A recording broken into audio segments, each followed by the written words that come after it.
Hi, hi, Mathew. It's so nice to have you on the show. How are you doing today? I'm doing well, thank you. Thank you for having me. Really appreciate that. Beautiful. Yeah, beautiful. Okay, Matthew, like I said earlier, thank you for being here. It means a whole lot. Thank you very much, man. Okay, so I am quite excited to have Matthew on the show today for some reasons. Firstly, my interest in knowledge seeking, because I believe in order to move from a chaotic situation to that of a beautiful one, it takes the application of knowledge, quality information.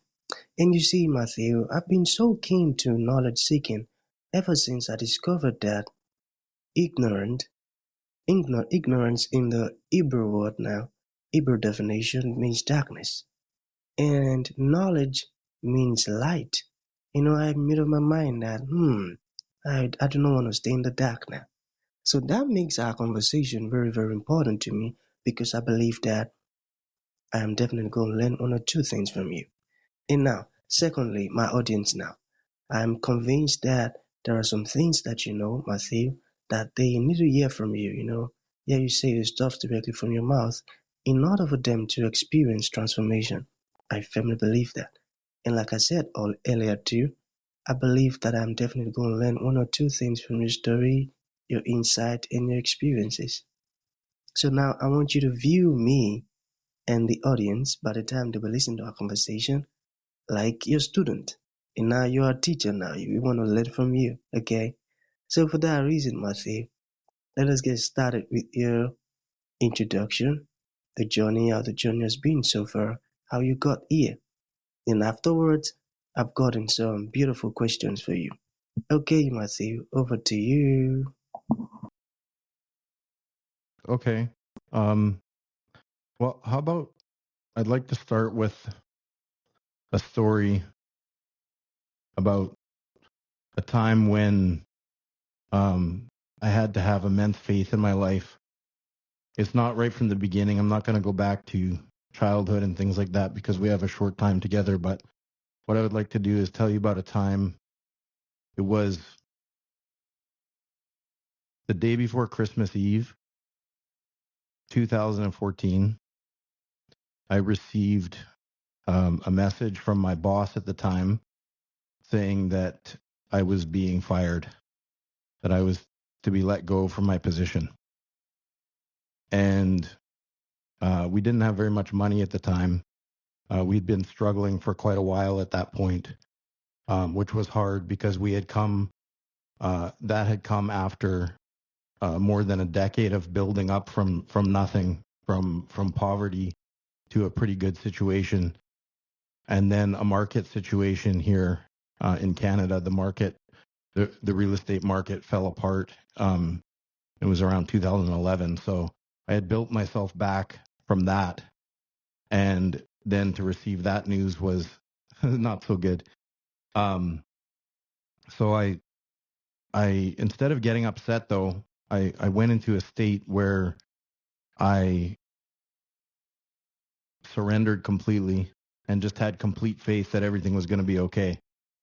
And a week later, I got a phone call just after Christmas, just in the new year. I got a phone call from an old friend that I used to work with, and he asked me if I could help him with a marketing campaign and that he was working on, that he was having trouble with. And so fast forward approximately 3 months later, I had gone from, we were going to be homeless in like 3 weeks. I had gone from the verge of homelessness to over $150,000 up at that point. And then about 6 months after that, we were up to like $400,000 or $500,000. So it was incredible. And then from that point, fast forward 2 more years, and I had built that into an 8-figure business. So that was incredible to me, to go from from where I was to that situation, to more than, than I could have ever dreamed possible. But that wasn't the end of it. That still doesn't get us to where I am today. It wasn't a smooth road. That entire business that I built up was taken away from me about 5 years ago, and it was due to the actions of some other people that were doing some unscrupulous things in the business, and it was due to a company that we had hired to do business processing for us, a bunch of marketing and some other things, and they were basically doing things that were that caught the attention of the U.S. government, who proceeded to raid our business, put it under investigation, and shut it down, along with over 100 other companies across the United States. So that was that was another situation where I was sent to back toward God, if you will, and had to have an incredible amount of faith that everything was going to be okay. It was a very frightening situation to be in. And once again, I was able to find that place where I could come to surrender and just give it over to God and know that everything was going to be okay. And it was. I knew that I had done nothing wrong and that I was going to be okay in the end. And it took 5 years, but everything worked out and nothing happened to me. And so, and during that time, it was very tough. We had the COVID situation come up, and we were in severe lockdown where we were. I was living in Panama at the time, and they were locking the whole country down, and they weren't going to let anybody come or go out of the airport. And my father had fallen ill in Canada, so we had to leave. We got out, came back to Canada, and unfortunately my father passed away during that time. And when we got to Canada, the lockdowns were almost just as bad here. And so life was, during that whole period of 5 years, it was upside down, crazy. Once again, I have faith that everything is going to be okay and that my family was going to be okay and I was going to be okay. And that brings us up to the point of where we are today, where once again, been able to build back an entire new business and build up to the stage of now on track to do 7 figures, and that's where I am today. Beautiful, Matthew. Listening to you speak, your story is a very powerful and inspiring one. I tell you, man, very inspiring, I tell you, because that part where you mentioned that you were fired, I've heard of stories where Mm-hmm. folks were fired from work and they became an addict, and they just concluded that they are not doing anything again. And they've written their fate now. That's all for them. So folks like that getting to listen to you, I believe it's going to inspire them. And that's why I mentioned that your story is a very powerful one. In that part where you mentioned that it was tough and you just put all of your faith in God, that you believe that everything is going to be okay. And that's also a great reminder that we need to trust in God. There are times where you find yourself in difficult situations where you just don't know what to do. Rather than leaning on your own understanding, you just put your faith in God. That's a good one. That's a good one. Okay, so shall we get started with the questions?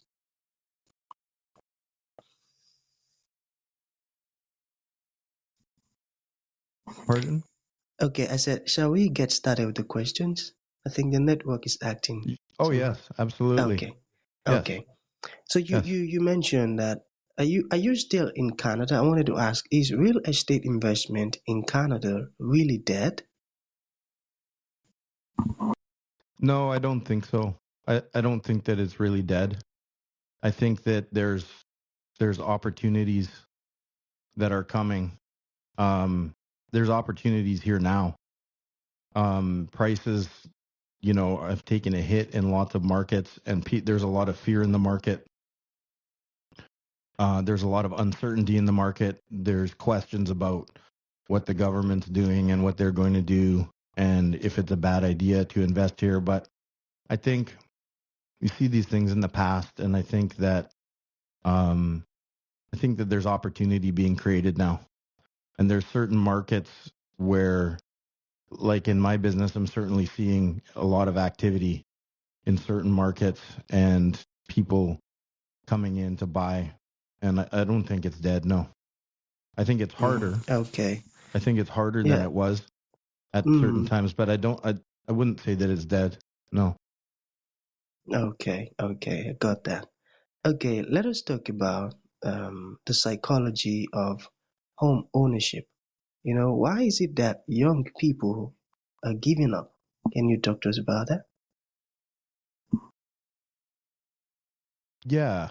I mean, I have my theories about it. I think there's a lot of things at play. I think that it's a lot of it has to do with what we call like group psychology or groupthink.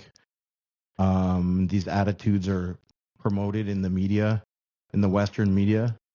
It's funny. So in my mortgage business, like a lot of the business that we're getting is from people new to Canada, people moving here, or from like immigrant families that have been here for a bit, but not from like the people that have been living in Canada for generations. Those young people, they have a different attitude. They've just like given up. They don't see home ownership as something that's attainable. And to some degree, they're right. In a way, it's hard. It's definitely harder, and it might not be like how they envision it. But I just think that like people that come here, they have a different attitude about it, and people will come to this country and move to a market where they can make it work. Whereas, someone that say grew up here all their life, and their parents and their parents' parents and everyone was here, like say in one town, and they don't want to move, and it's too expensive there, and there's not enough jobs, or they can't get a good enough job, and they can't make that work, so they just say it doesn't work. They don't think outside the box. They don't think, hey, I could move to another town. Maybe it's not my ideal situation, but I could make it work, and I could get. Oh,